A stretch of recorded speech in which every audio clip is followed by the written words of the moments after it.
Sound of gentle, atmospheric music, perhaps with a hint of traditional Vietnamese instruments, mixed with the faint hum of a city.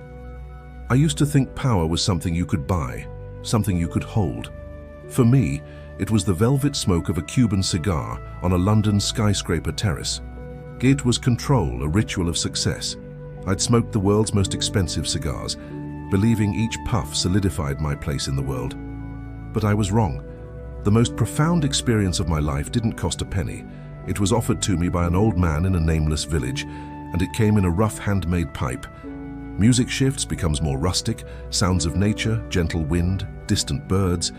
I was chasing something I couldn't define. A stillness, an authenticity that my life of high-end stimulants and calculated risks on the trading floor couldn't provide.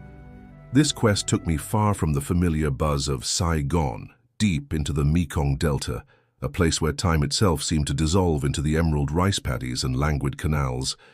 There, under a sprawling banyan tree, I found him. His name was Ong Ba.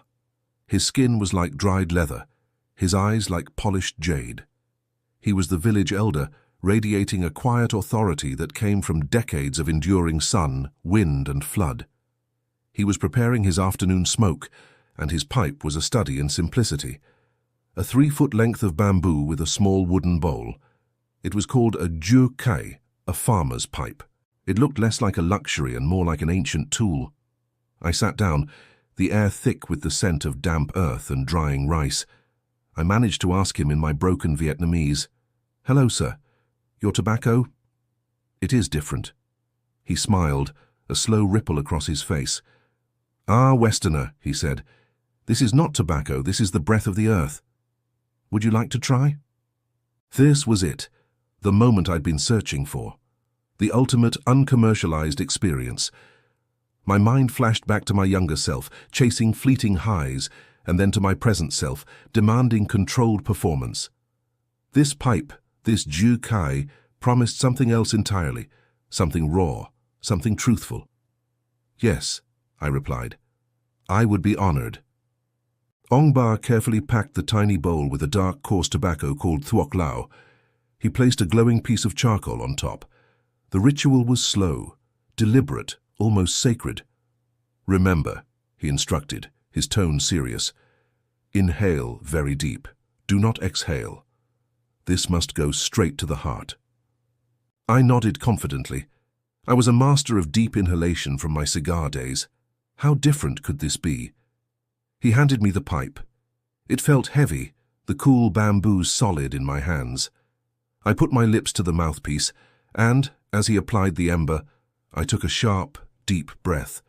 Sound of a loud gurgling blurp, blurp, blurp. The smoke didn't hit my lungs like velvet.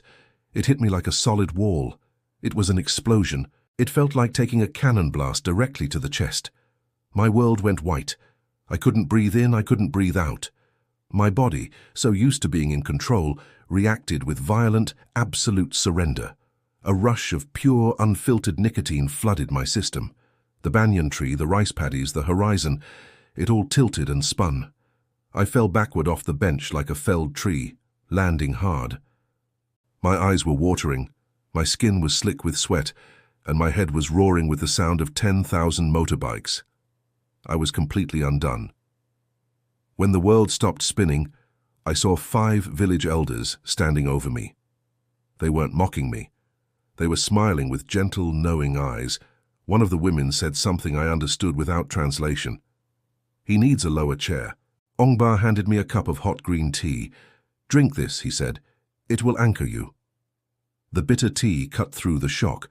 My hands were still trembling.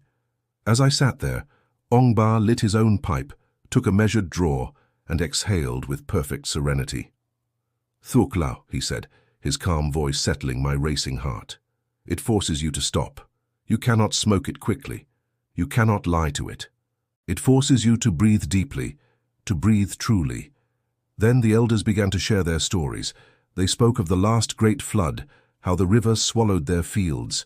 They talked about the silence after the storm, the exhaustion, and the collective effort of rebuilding. They spoke of planting rice, of shared harvests, of the joy of a new grandchild.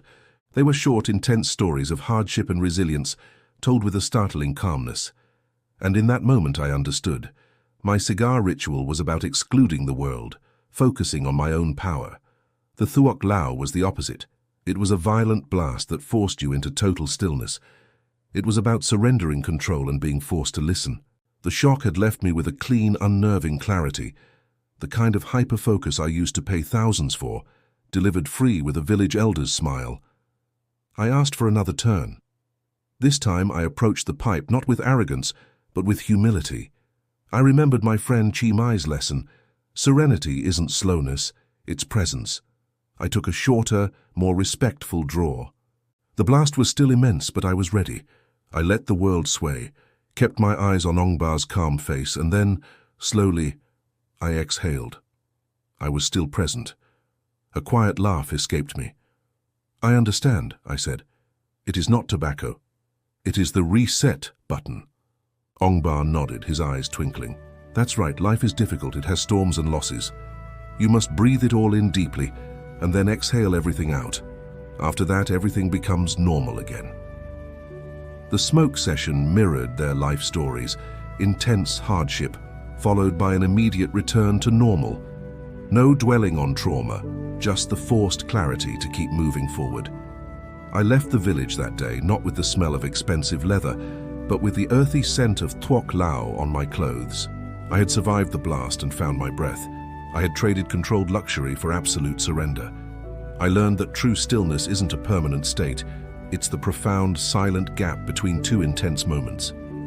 If this story resonates with you, please like and share it. Follow our journey in the Slow Drip series to see what happens next. Thank you for watching.